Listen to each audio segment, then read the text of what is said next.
Hello, my creeplings. I'm back with a new movie. This is going to be yet another anti-Christmas rant. This is one of our Christmas, not Christmas movies. This one is definitely a Christmas season movie, but it is a Christmas season horror movie. And it is near, I don't want to say the movie itself is near and dear to my heart, but some of the situations are definitely things I have found myself in before, being a former retail worker. This is Black Friday from 2021, and yep, exactly as the title says, this takes place on the worst shopping day of the year. You psychos who think you're getting a good deal and get up at, 8 p.m. on Christmas, or not Christmas, but on Thanksgiving evening, the evening of Thanksgiving, to go shopping someplace that opens up at midnight. Y'all are fucking nuts. I'm sorry. I hate to tell you this. The deals, one, are not that good. And two, they're set up so that you have to come in. You come in and you buy more anyway. It's all a trick. Do yourself a favor. Don't fall for it. And the people who have to work are miserable anyway. So let's get to the specs on this. I'll go through a few things and you'll see exactly why I picked this up, other than the fact that I used to be a retail worker and I've done my time on Black Friday. So this was directed by Casey Tebow. Not familiar with that name. Looked him up on IMDb. Looks like he's got a lot of short documentary credits and television show credits. I think this might have been his first full-length feature. Written by, I'm going to butcher this last name, and I'm sorry. His name is Andy Greskoviak. Definitely sounds like an Eastern European last name. Produced by Warner Davis and Bruce Campbell. Yep, that Bruce Campbell. Yep, just put that notch right there. Released on November 19th, 2021. So, yes, just before, the week or two before Black Friday. This is a 2021 American horror comedy film. The cast on here is interesting. Our main character is Ken, played by Devin, I believe it's pronounced Sawa. The guy from Little Giants and Casper as a child star. Started getting older, did the movie Idle Hands, which is another great movie I really should talk about on this channel, as well as some of the Final Destination movies, and he was in the Chucky TV series. So he knows his horror. He knows his horror. We have a character named Marnie, played by Ivana Banquero. I believe that's how you pronounce her last name. I looked at her credits. A lot of Spanish-speaking stuff in her early years. She was the little girl in Pan's Labyrinth by Guillermo del Toro. So, girl is definitely got a solid base to work with. We have another character named Chris, played by Ryan Lee. He was in Robert Rodriguez's family film Shorts. He was also on the Friday Night Lights TV series. He hasn't done much more that I've been familiar with, so he's kind of a face I want to see do more. Stephen Peck as Brian. Michael Jai White as Archie. I looked him up because he looked a little familiar to me. Turns out he was in Spawn. That's probably where I recognized him from. He was also on the Arrow TV series. He was a recurring character on there, and he has done a lot of TV guest spots and a lot of action films. And dude's big and bad, and yes, I probably saw him in about 1 million action films and didn't put two and two together until I looked at his credits. We have our store manager, Jonathan, played by Bruce Campbell. Fans of the channel know how much I love Mr. Bruce. People who are not aware of what Bruce Campbell has done, other than I'm eventually going to get a playlist of my reviews for Bruce Campbell movies up, but he's most well known as Ash Williams in the Evil Dead Army of Darkness saga, or Briscoe County Jr. from the 90s. It's a cult Western television TV series. It's kind of like Western sci-fi. It was actually very good. I liked it. or another cult television series. He played Autolycus on both the Hercules Legendary Journeys and Xena Warrior Princess shows, who shared our universe. He was also Elvis in Bubba Hotep. He's done a lot of work. Sam Axe in USA's Burn Notice. I could go on forever. He's one of my favorite character actors. He's not really a character actor, but he is kind of a character actor. He's done a lot of leading men roles, but he's also done a few, comedic little bits here and there. I like him as an actor. I like him as a director, as some of the, the television episodes he's done and such. Bruce Campbell is an icon in this household here at Casa de Creepy. End of story. And yes, that is initially why I picked this up. I saw Bruce Campbell, Devin Sawa on the cover, and I'm like, I know those two. And then I flipped it over and read the back of the DVD cover, and I'm like, yeah, I'm renting this. And I'm not regretting it at all. But that's about everybody that's a big main character. So we open with Allmart. Same kind of store as S-Mart. Sorry, I had to bring that in here. This feels very much like a little bit of an Evil Dead movie, horror comedy. And with the story, you'll see what I mean. It's not an Evil Dead movie, and it's missing some of that raiminess in the direction and the effects, but it definitely, if you like Evil Dead movies, I think you'll like this one. But we open at a store called Allmart, where there are employees getting ready for the Black Friday shopping spree the next day.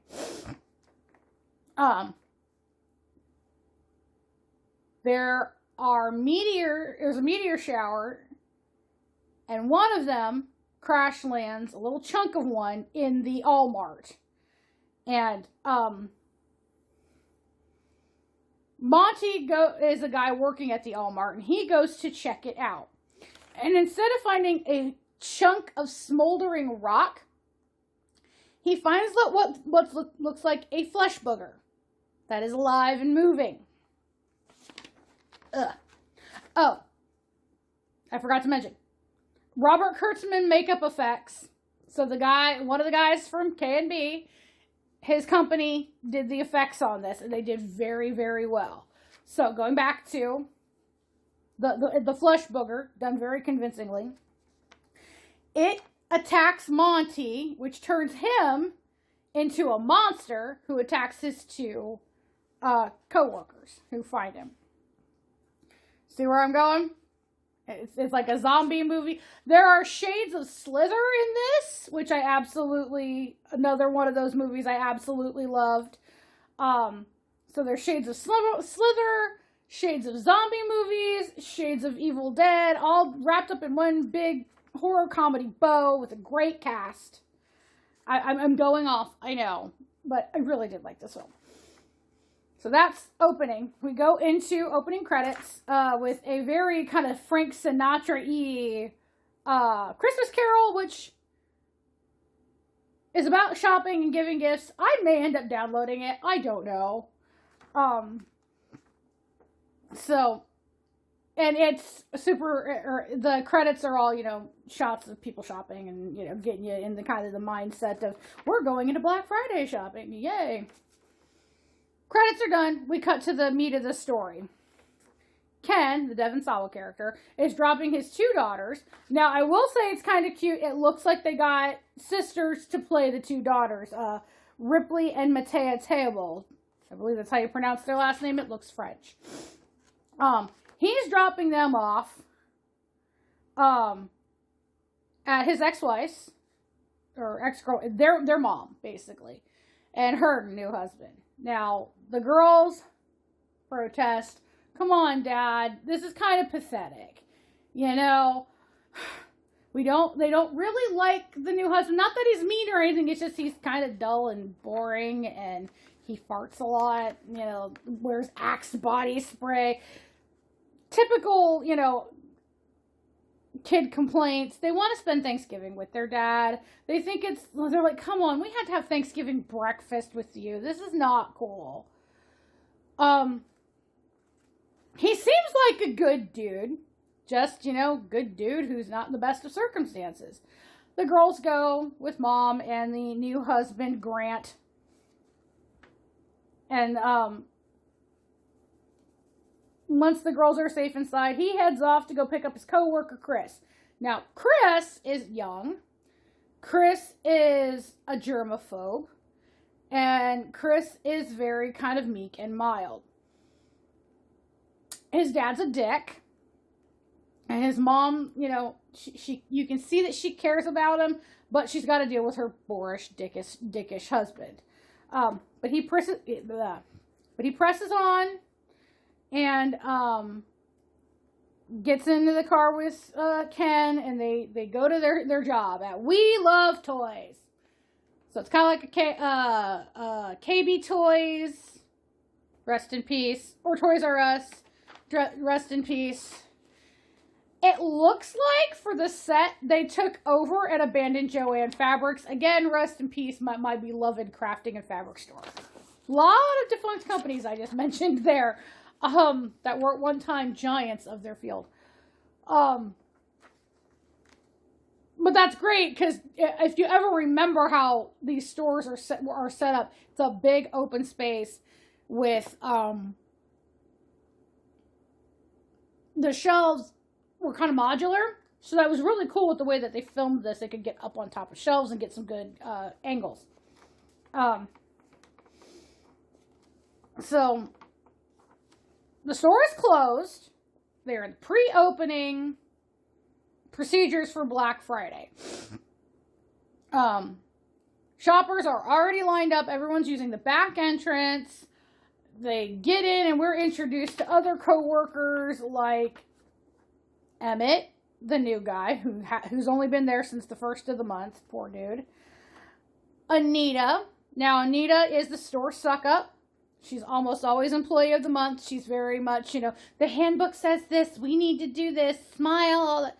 She's, okay, again, as someone who has worked retail at many different places, at many different ages, and in many different flavors. She's the coworker you want to smack the bejesus out of her. She's obviously gunning for management. Hasn't gotten it yet. And, if you do the first thing wrong, she's the one tattling on you. She's the one you gotta watch. But you gotta watch her, because she's a suck-up. Then there's, I believe the character's name is Ruth. She's an elderly, not frail elderly, but she's kind of boomer-aged. Possibly working a retirement, but she works there. We're introduced to Archie, who's one of the maintenance guys. And then Marty. Marty's a cashier. Marty and Ken have a flirtatious thing going.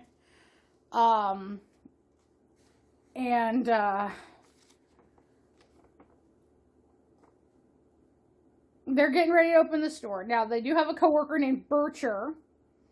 He goes out to go smoke a cigarette and accidentally locks himself outside of the building. And he ends up being mauled by a shopper who's infested by the parasite. You'll notice in the line, some of the shoppers, they look like they're getting sick. And in the store, once it finally opens, you'll notice that some of them look like they're sick. They're getting the red puffy eyes. Some of them are complaining they don't feel good. Kind of like Shaun of the Dead, they had talked about, people having colds and being out sick. So first indication that this is whatever this is already spreading. So they have a on-the-floor meeting. Store manager Jonathan Wexler, played by Bruce Campbell, is holed up in his office and is going to use the PA system. But we are introduced to Brian, played by Stephen Peck. Brian is his little lackey. He's an assistant manager, and again, he's one of those assistant managers you just want to smack upside the head. Ken and Archie seem like the dudes that you want to work with because they'd make a shift go by better, especially Ken. I mean, the guy's skateboarding through aisles and, sitting in the Santa's Village chair, taking pictures and sending them to his kids, that kind of stuff. He seems like the guy you'd have fun working with. Archie seems like a pretty solid guy, but then you've got, your Anitas and your Chris's. Or not your Chris's, your Brian's. Chris is kind of in the middle of the pack. Not a bad guy to work with, but that germaphobe thing would definitely get to you after a while. But anyway, they have a quick meeting and they're told, no paid breaks today. The company can't afford it. I hate when companies do that shit. They are very much adamant, though, about wanting to know if they're going to get their holiday bonus, their time and a half for working today.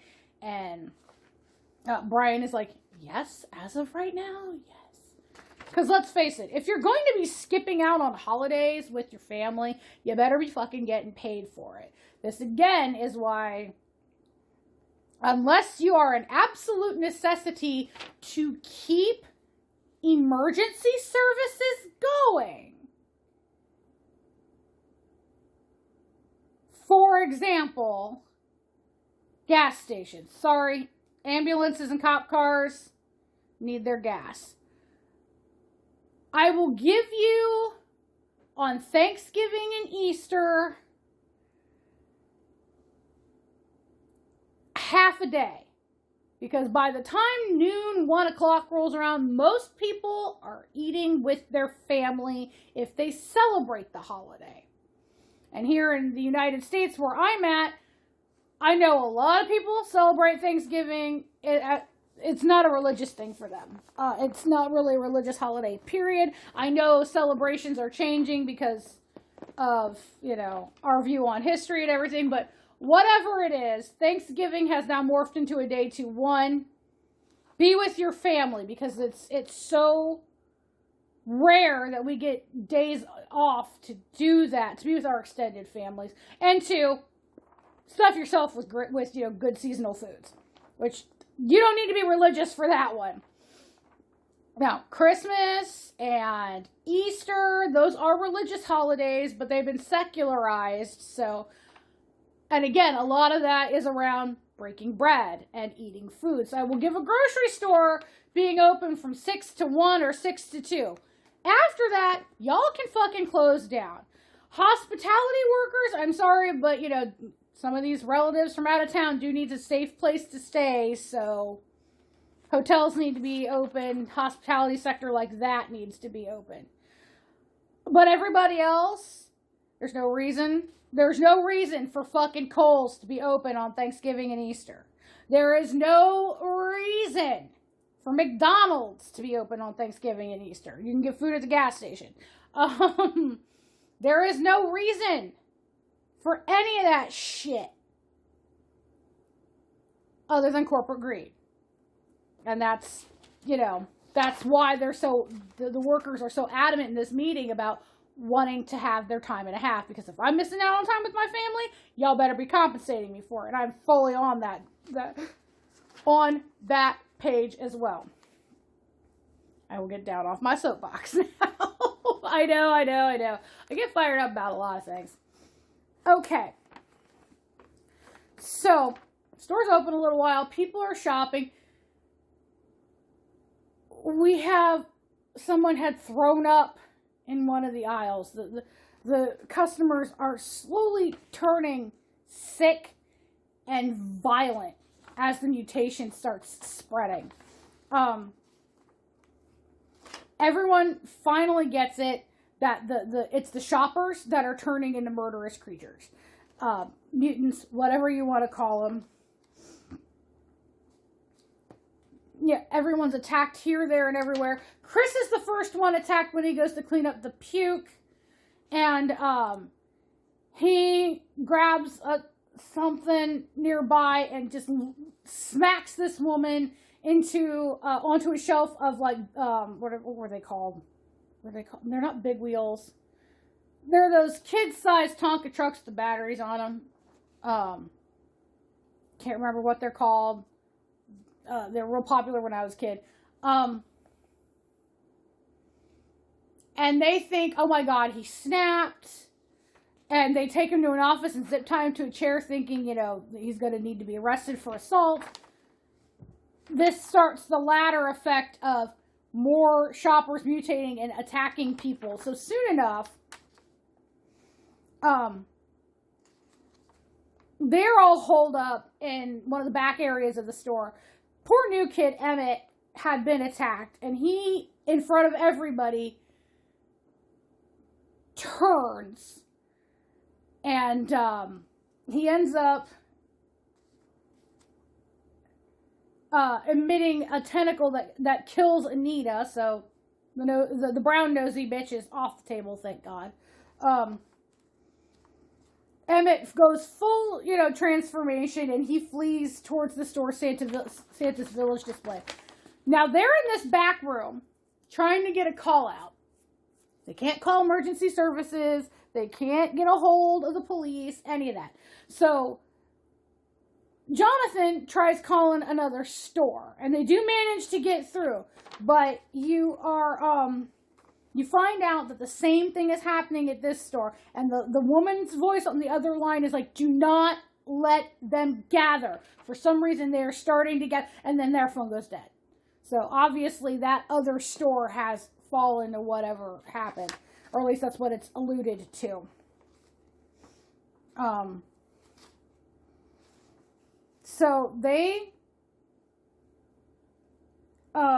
figure out where all these shoppers keep coming from. There's an emergency exit door that's open. So some of them hole up in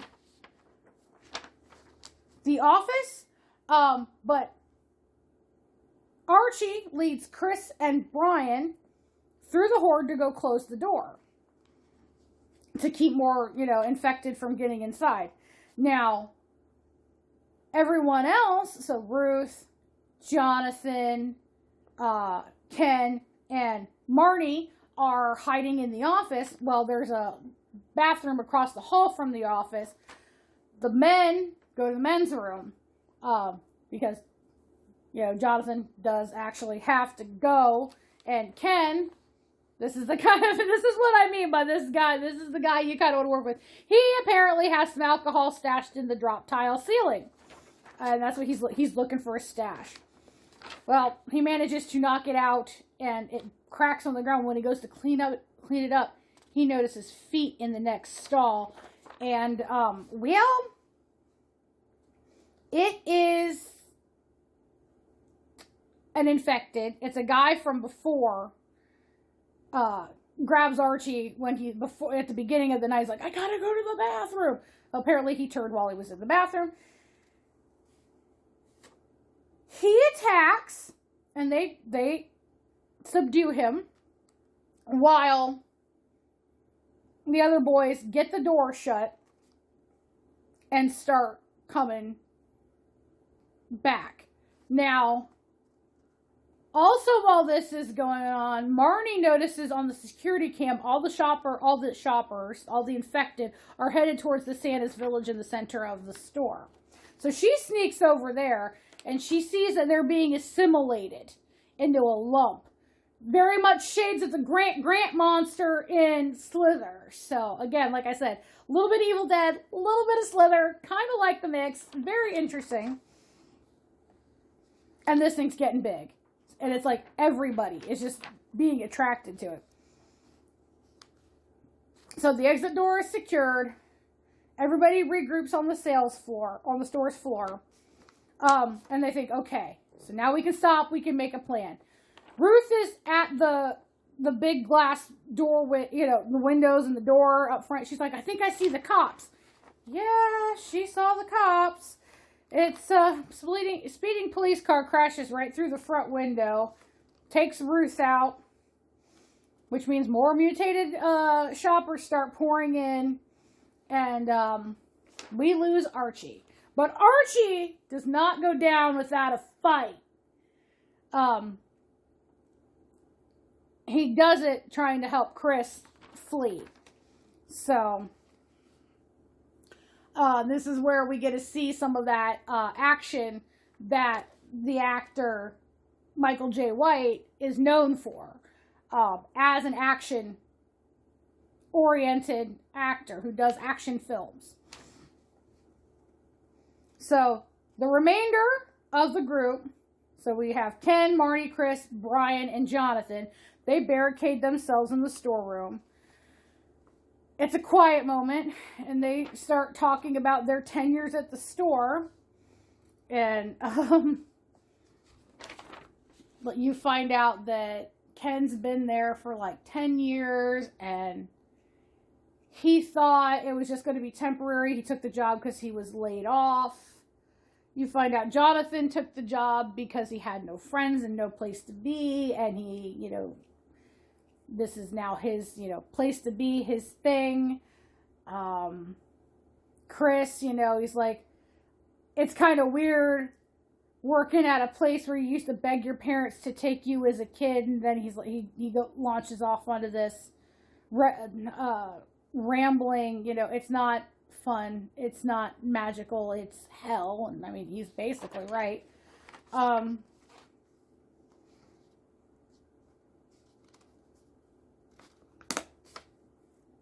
There's a bit of a confrontation. Ken and Chris start kind of getting argumentative about how disappointed they are in their lives.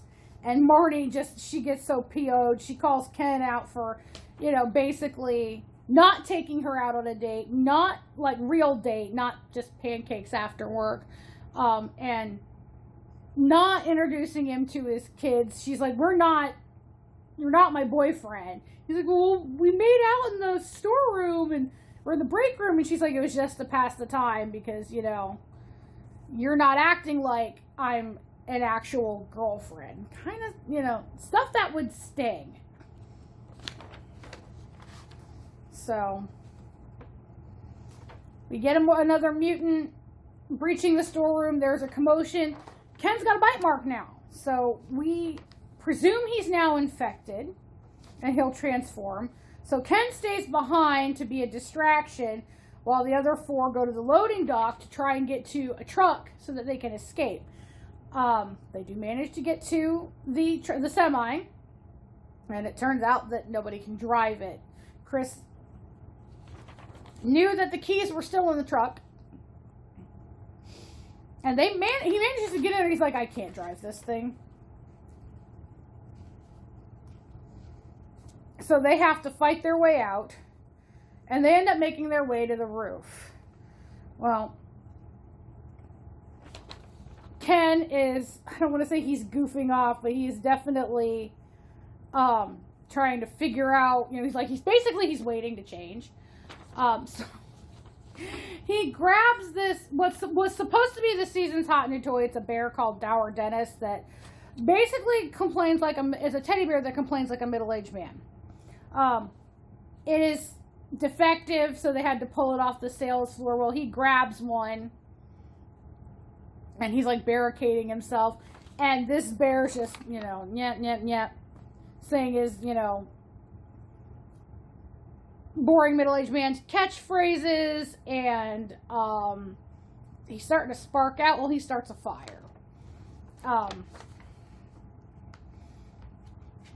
All the while, all the infected that are drawn there are just making this sack, just this mutant sack, just this huge thing of it's filling the store. They're up on the roof trying to figure out what their next plan is.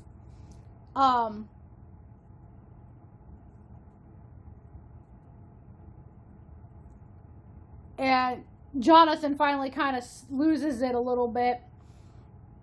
And he says at the end of his little diatribe, the manager handbook says, make your employees your family. Well, these kids are my family. And he opens up one of the skylights and sacrifices himself as a distraction. so that Chris, Marnie, and Brian can escape back down to the ground. They make it. We also find out that Brian was the one that bit Ken in the commotion, so Ken's not infected. He just wanted Ken out of the way because Ken was a loser and Ken was going to fuck up. And Marnie and Chris are just pissed. They're like, what? You piece of trash! So now the monster is big enough. Think the Grant monster on a Godzilla scale. It busts out of the roof of the building. Brian, thinking assistant manager gives him managerial, powers, thinks he can talk the thing down because it's all made up of disgruntled shoppers. It flips him like a paper football. It's so satisfying. Ken,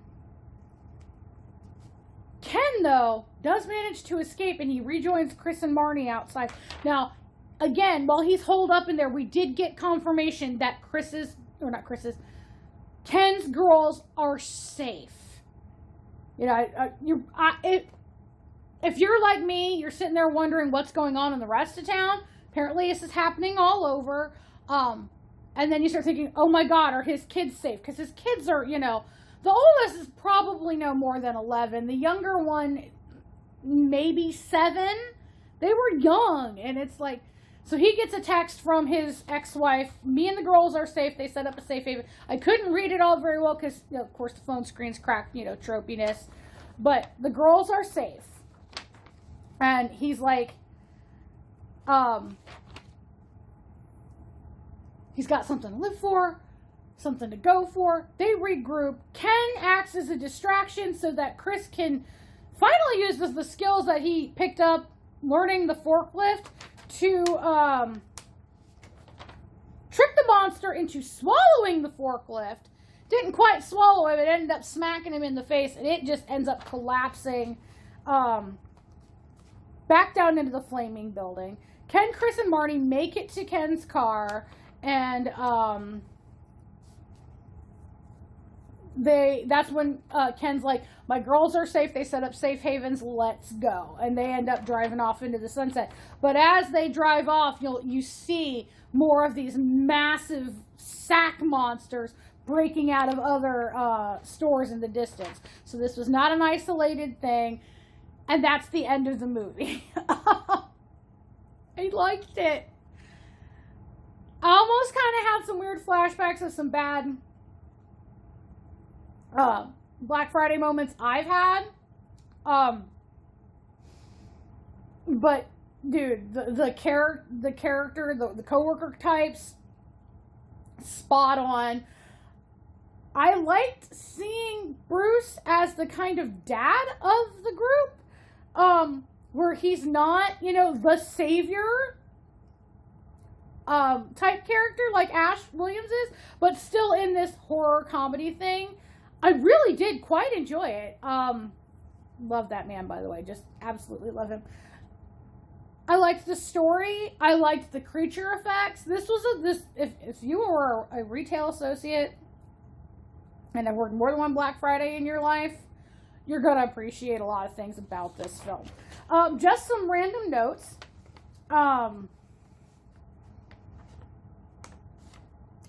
Okay. So this was filmed in North Attleboro, Massachusetts, in an abandoned Babies R Us. So I was kind of right there. It took them about a month to film, from November 16th to December 16th. November 16th to December 16th in 2020. So they still had COVID protocols going on and things like that, I imagine. Theatrically released November 21st, 2021. I didn't catch it simply because I was not going back to the theater at that point in time. Whew, sorry. You know my mantra, I film late. Sometimes that happens.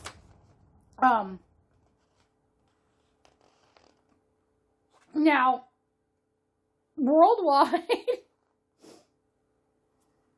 Black Friday was the 7th most pirated film online between November 22nd and November 28th, 2021. And I think I know why. Retail workers are wage slaves. We have no no extra money coming in. So we can't really afford all those video on demand pricing or streaming services. I know people who will rotate their streaming services. Like, they have Amazon Prime all the time because of the free delivery and all that other stuff. But, like, they'll have Netflix for 3 months, and then they'll watch everything on Netflix for 3 months, and then they'll get rid of that, and then they'll get their Disney Plus for 3 months, and then they'll go and they'll get Paramount Plus for 3 months, just so they can rotate through and watch these shows that they want to watch, but you can't afford to have 15 different streamers, which is more expensive than the cable it's trying to replace. It was cool when it was just like Amazon and Netflix and Hulu, but now it's like fucking everybody's got their own streamer, and everything's a mess. So, retail workers at that time wanting to watch a horror movie that's commiserating with them, yes, I could see them pirating that quite easily, actually. But I highly recommend this movie. Again, kick off a fuck Christmas season, because even though I managed to finally get out of the retail rut, I don't think I'm ever going to be one of those people who absolutely loves Christmas. Oh my god, oh my god, oh my god. No. Oh, hell no. I'm going to watch stuff like this every December. I'm going to watch stuff like this when I'm in one of those moods. Everyone's doing Christmas in July. I'm going to do fuck Christmas in July and kick it off with Black Friday. This is definitely going into my rotation along with Gremlins and Die Hard. It goes to show you what Christmas time's like in my home. So, on that note, I'm going to leave you and say good night, my creeplings, and say it with me. I'll see you next time. Bye.